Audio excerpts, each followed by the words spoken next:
movie friends, welcome back to the channel. Doing another Mr. Ballen reaction, and this one's going to be for something very interesting. It has something to secret creepy cabin discovered in North Carolina, lost episode 1, so there might be more episodes to this.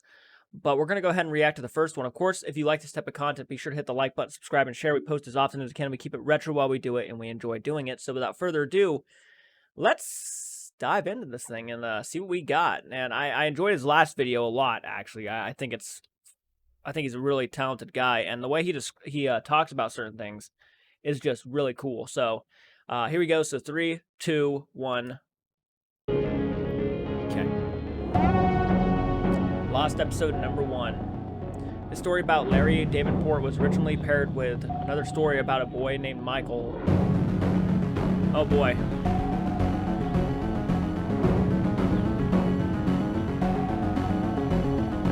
Larry Davenport.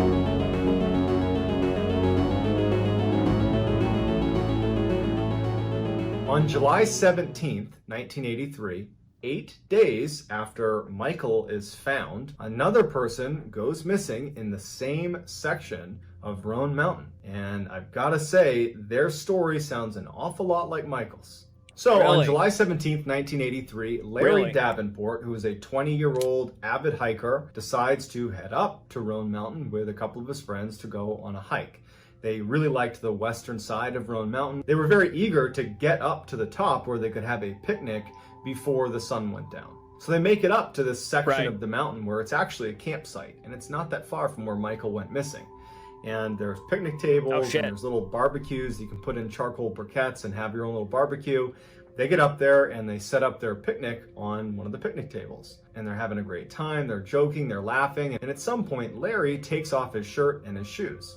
And the weather was pretty good. It wasn't super hot out, but it was decent enough that no one thought it was odd that he was taking off his clothes and maybe kicking back and relaxing, enjoying the nice weather. Then at some point, out of nowhere, he stands up and he starts walking over to the tree line because they were in a bit of a clearing.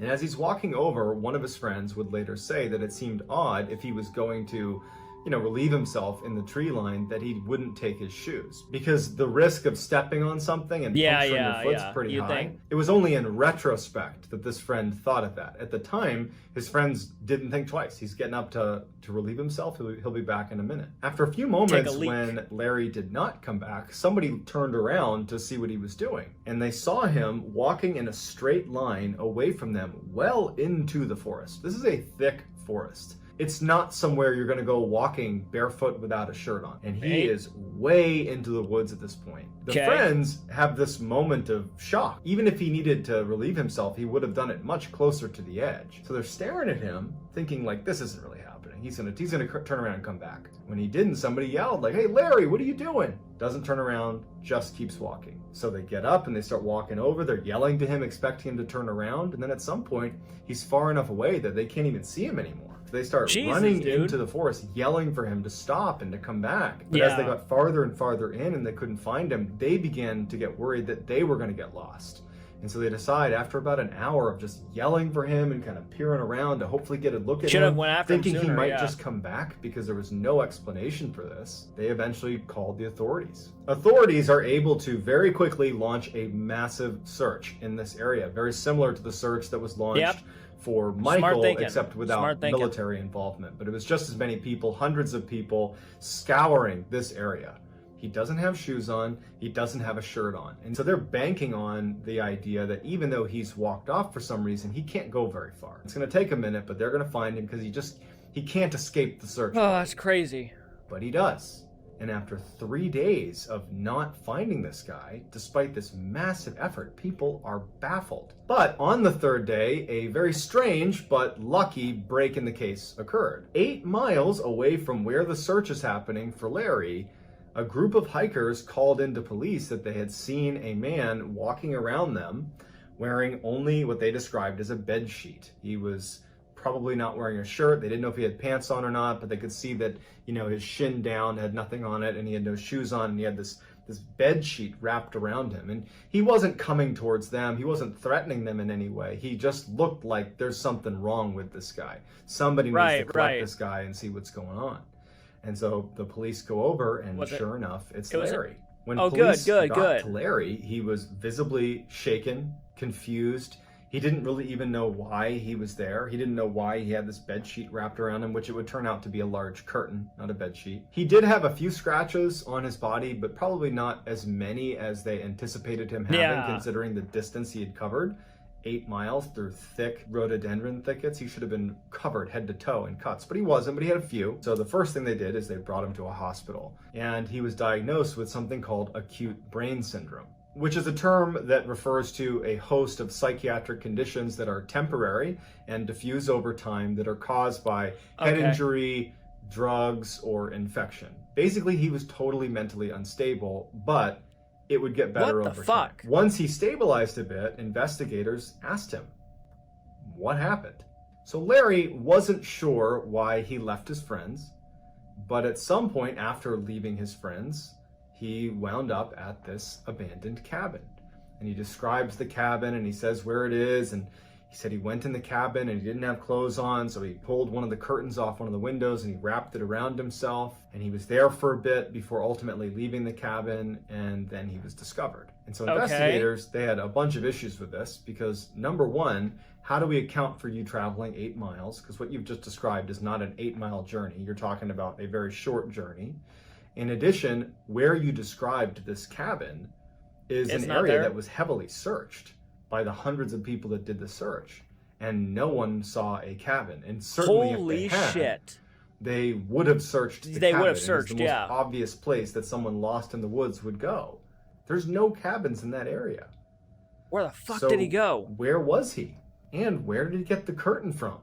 And so just like the Michael Reel case, where the boy is found and he's healthy, and so everyone looks past the weirdness of his discovery and his story because he's alive, that's what happened to Larry Davenport.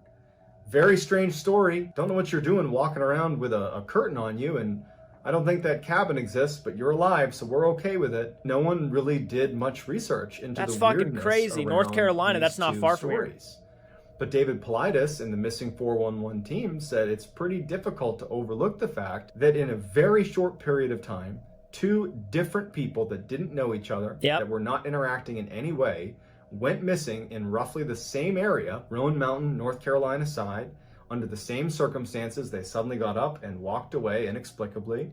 There's no trace of them. Dogs can't pick up their scent. Then they show up and they're kind of confused about how they got there, but here they are. And then they describe the same cabin that they found themselves being drawn to and staying inside of for significant amounts of time before being found again. That seems like too much of a coincidence to just write off. So I would like to hear what you think happened to these two people. I think that's Was fucking the cabin insane. a hallucination? And if so, how did they both evade such a massive search effort? Or was it real? And who was the person in the cabin with Michael? So that's going to do it, guys. If you found the secret in today's video, let us know in the comments what it is and where you found it. So give us the timestamp. And if you're the first person to do that, we will pin you at the top of the comments section. If you enjoyed today's video and you haven't done this already, please replace the like button's hand sanitizer with baby oil, and then also put a perfectly flat layer of saran wrap over their toilet bowl. Also, please subscribe to our channel and turn on all Okay. Wow. I don't even know where to begin with that. Wow. So in North Carolina, there's two stories. I don't know the Michael story too much. I thought that was very interesting, though. His name is Michael, and of course Michael on the channel. But that's very interesting. They go out to the woods, and they stumble upon a cabin, even though they have no idea why they started walking out in the middle of nowhere, anyways. So that's unexplained. Something must have had a supernatural influence on them, or a paranormal, supernatural, whatever you want to say. And then they come across this cabin, and there's no sign of a cabin in the part of the woods that they're describing it out there. Like, there's nothing out there. But yet the guy has a fucking curtain over him, and he says he ripped it off. He ripped it out of the cabin. So there must be something out there that they're completely missing. I don't know. Very interesting, very interesting. Guys, what do you think? Let me know down below what you guys think. I don't know the true story, so maybe you guys can update me a little bit in the comments. Let me know what you guys think of this. Of course, if you like to content, be sure to hit the like button. That shows you want to see more content like this. Until next time, my friends, keep it retro, and I'll check you guys out in the next video. Take care.